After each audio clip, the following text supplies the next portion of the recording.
தேனி மாவட்டம் பெரியகுளம் அருகே உள்ள சோத்துப்பாறை அணையின் முழு கொள்ளளவு 126 அடியாகும்.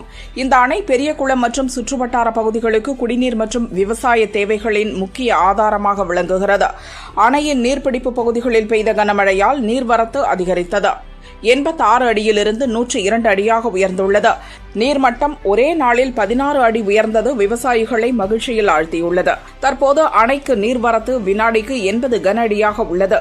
குடிநீருக்காக 3 கன அடி நீர் வெளியேற்றப்படுகிறது.